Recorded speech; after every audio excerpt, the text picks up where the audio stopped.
Yo, what's up, guys? Teacher Paul here, and today we have a video from Whiplash who says South American predictions for the World Cup from a pundit in Sky Sports. Let's check this out. Yeah, hello everyone. It's a bit of a tough ask to ask me to follow the high-flying Boyd, isn't it? Flying very, very high if he thinks Scotland's going to get 9 points. Yes, interesting comparison there with USA 94.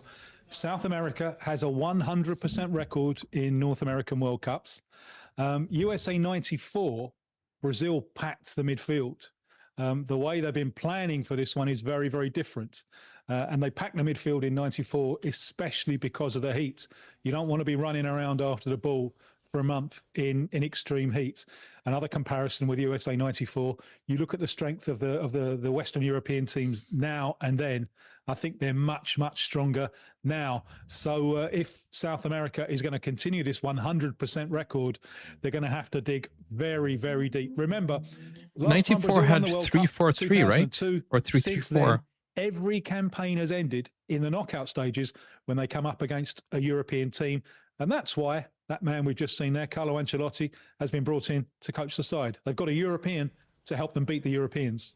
Yeah, it's interesting. Is it true what we're hearing, that Ancelotti's trying to find this way to play 4 forwards? Is that what's going on for Ancelotti right now? 4 forwards?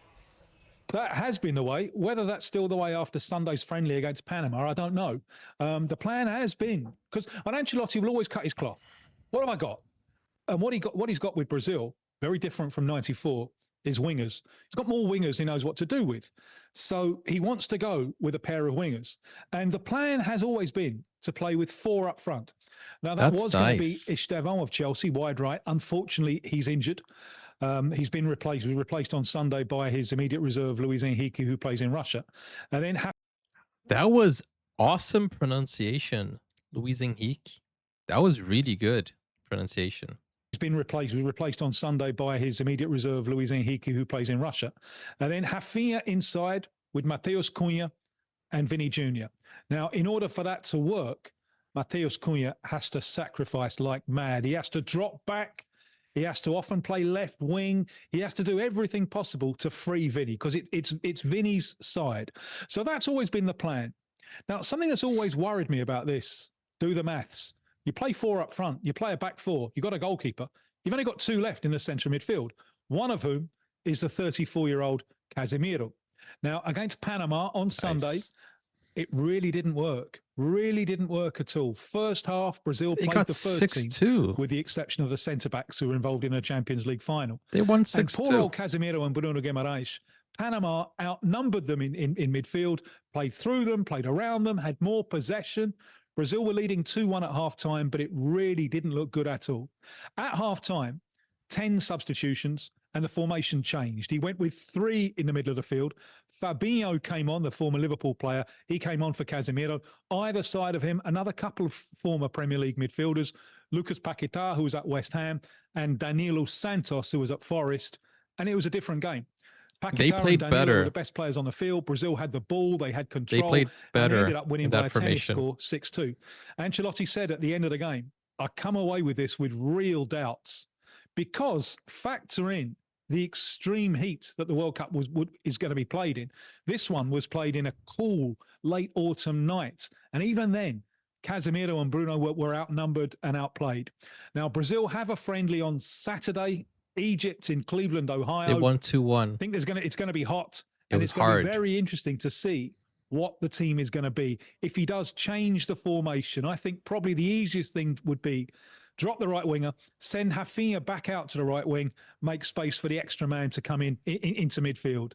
And I'm sure that's the way that Brazil are going to go during the course of this World Cup, which might leave Ancelotti regretting that in his squad of 26, he's only got 5 midfielders. Okay, Tim, so beyond Neymar's selection, what else stands out with his call so far? Just the number of wingers, strikers, he's got 9 defenders there. And as I say, only 5 in the midfield. Now, Neymar is a story in itself because seriously injured in October of 23 playing for Brazil. Hasn't really done a lot since and hasn't looked like the same player and is carrying an injury at the moment. but Ancelotti has still called him up. Now, what's he doing there? The only explanation I can find Morale. is that he thinks that the course of the World Cup is going to tire people. It's going to tire the opponents. And come the end of the tournament, Neymar will be fresher and he will be ready to come off the bench, perhaps. Unlikely to start too many, I would have thought, but certainly off the bench. And then he's the man to slip through passes for the speed merchants, the likes of Vinny and of Rafinha. So that's the way I expect Neymar to be used. I'll be very But listen, Neymar, he's a good finisher, but he is a good assist as well. He really knows how to open up opportunities. He has an amazing vision of the game. So even if he doesn't play too much, there are two things that Neymar can bring. He can bring vision, where he can set up the goals, and he can distract the defenders because he will be heavily marked. So whenever Neymar is on the pitch, they lose at least two defenders. very surprised if he's first choice in every game, because that's another thing that's going to unbalance the side. So really, from Brazil, we're heading into this tournament with lots of question marks still going, still hanging over them. I've got no idea what's going to happen in the next 90 minutes, and this is something that it could go badly wrong for them. On the other hand, if Ancelotti can get the balance right, who is going to want to defend against the array of talent that Brazil can put up against you? Well, Scotland and Exactly. Boyd are hoping it'll be going terribly wrong for Brazil, won't they? Look, beyond Brazil, we've got Argentina, of course, defending champions. Messi leaving. What sort of shape are they in at the moment then? Things have gone very well for them since winning in Qatar. They won the Copa America 2 years ago. They finished 9 points clear at the top of South America's World Cup qualification table. So results have been good. There are one or two little worrying aspects. One is that they've lost Di Maria. Now, Di Maria, I think, is irreplaceable. Gives you so much. He does whatever the side needs, and he comes up big on the big games. He's Get them retired Tim from international Payne. football. That's a problem. Another problem is it's the same defensive unit. Tim no one has Payne. come through. And that defence in the World Cup in Qatar, it kind of collapsed against Australia towards the end, collapsed against Holland towards the end of the 90, collapsed against France nearly fatally at the end of the final. No one's come through. It's still Otamendi, Christian Romero, the same fullbacks. And the third problem for Argentina is they're nursing a number of injuries in the build-up. Martinez, the goalkeeper, so crucial to them. Romero, the best centre-back. Nico Paz, who could be the new kid on the block, maybe the one to take over from Messi after the World Cup. Wow, They're Nico going to play some Paz. lovely football. That midfield is terrific. And if Julian Alvarez is still full of gas at the end of the season, well, what a player he is. He's a striker with the soul of a midfielder. He gives you so much. History tells us it's so difficult to retain the World Cup. And it will be a surprise to me if Argentina go all the way. But I'm dying to see them, because when that midfield hits groove, hits its rhythm, they're wonderful to watch. France almost did it, and it is hard. France is living the life that Brazil was living in the 90s. Brazil won the World Cup, the 90s World Cup. No, wait. Did they win the 90s or the 94? They won 94. Sorry. They won 94. They went against France in 98 and they got runner up. And then they won 2002. So they almost won back-to-back 3 times. France, if they win this World Cup, it's exactly what Brazil did in the 90s. They won 94, they got runner-up in 98, and they won 2002. France won 2018, they got runner-up in 2022, and if they win 2026, it's going to be kind of exactly what Brazil did. Tim, do you think there could be upset with the teams we've just spoke about? Well, there's always the chance of an upset in a World Cup. I remember the last one. Argentina went into the tournament on the back of one of the longest unbeaten runs in the history of football. They come up against Saudi Arabia and they lose the first game. And after that, every game is a knockout game for them all the way to the final. There's going to be lots of surprises. There's going to be plenty of surprises during the course of the competition. let's sit back and enjoy it. It's going to be fabulous. If you're looking for a surprise team from South America, Uruguay. have a look at Ecuador. Ecuador is They second haven't got a lot in the team. up front. That's their problem. They're still dependent for goals on Enner Valencia, veteran former Uruguay Premier is League striker. living a comeback scored all their too. goals in the 2014 World Cup.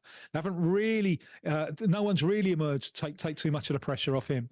But the defensive unit, you saw them in the Champions League final. Pachel for Paris Saint-Germain, Hincapié for Arsenal. They've got another one, Ordonez, who plays in Belgium. He's not going to be there for very long. He's a terrific defender. The defensive unit is quick. It's strong. It's classy. It's very, very impressive. They're currently 18 games unbeaten. Now, as I say, they don't score a lot of goals, but the format of this World Cup could well help a side like this because you can use the Jack Charlton method. Remember him in Italia 90? We don't have to win a game to win the World Cup. You can draw your group games, keep drawing the knockout games, and go through on penalties. So sides like Ecuador, who are difficult to break down, difficult to beat, I think they could be dangerous in this tournament. I'm not even going to lie to him. You surprised me there. I thought you was going to say Uruguay. Well, let's talk about Uruguay because we've got Bielsa and obviously not choosing Luis Suarez, and he's saying he owes him no apology. So what's that all about? Well, Luis Suarez retired from international football 2 years ago, spitting blood about Bielsa. Wow. I'll get into this. Yeah, let's get into this. Bielsa, when he took over at Uruguay, it seemed like a good fit. Uruguay needed a generational change, and you can see a spine of players there who could play the Bielsa way. You know, you got Araujo of Barcelona, quick, strong centre-back. Valverde, the king of the midfield with Bentancur. You got Darwin Núñez up front. You got some wingers.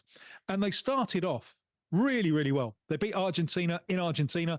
They beat Brazil very, very easily. Copa America 2 years ago. Started off like a train, but they had to spend a month together with Bielsa. During the course of that month, it seems that they came to the conclusion that they really don't like him very much. And this is what Suarez said when he retired from international football. He said, Bielsa, if you meet him in the corridor, he doesn't even say hello to you. He's creating a terrible atmosphere. We don't like him. No one in the dressing room stepped up to disagree with Luis Suarez. There are real problems there. One player who's just been recalled by Bielsa. Morale was low. Canobio. They had a massive row, Canobio and the coach. And Canobio said, you know, the last straw for me was when Bielsa started criticising the way I was sitting. So there are problems in the camp. And over the last 2 years, they've been very, very poor. And Bielsa, you know what Bielsa style football is. You know what he wants to do. He wants to attack. He wants to strangle you in your half of the field. They haven't been scoring goals. They haven't been creating chances. You'll remember the performance against England at Wembley recently. They hardly crossed the halfway line, and that's not what Bielsa wants. So that they go into the World Cup with their morale very low. But this is where Uruguay can be dangerous. There might well be a sigh of relief that Bielsa is stepping down after the tournament, so they only have to put up with him for another month or so. They lost 5-1 to the United States back in November. Dang. Bielsa gave a press conference where he spent 2 hours pouring abuse on himself. He said, I'm a toxic person. I make everyone around me worse. All I ever see is defects. If we go out for a meal together, I'll take a newspaper so I don't have to talk to you. But I'm not going to quit. I'm going to stay on. So he knows. With he Uruguay knows. And Bielsa, they start. He knows he's toxic. But this World Cup does give you the possibility to start slow and find your mojo during the course of the competition. Find your if mojo. Uruguay are going to make any progress, that's what they're going to have to do. Tim, very briefly, who do you think is going to win the tournament and who do you think will be the breakout star? France terrify me with that strength in depth, with Spain second. France. Isn't it crazy? France lost to Ivory Coast with Mbappe playing with a lot of their main characters playing. It's going to be a tough World Cup, man. Terrify me with that strength in depth, with Spain second. France would be my favourites. The breakout start, one I'm really interested to see is Yildiz of Turkey. I don't know a lot about him, but the Juventus player, he seems to be getting better year by year by year. And I wonder if he's going to be one of those who goes into the tournament known by people who follow Italian football where he plays, not so well known elsewhere, but he'll come out of the tournament as a global star. So he's what I'm very, very much looking forward to seeing. Yeah, hello. For me, I would say Endrick from Brazil or Rafinha. I think those two, depending how much they play, right, they will be a surprise in the tournament, especially Endrick. But that was a great, well-spoken, detailed prediction or analysis of these South American teams. It's going to be really cool to see who do you think is going to win. And guys, it is very, very close. I'll see you guys for the next video. The World Cup is coming very, very soon, and I hope you guys are ready. Florian Wirtz, nice. Take care. Bye-bye.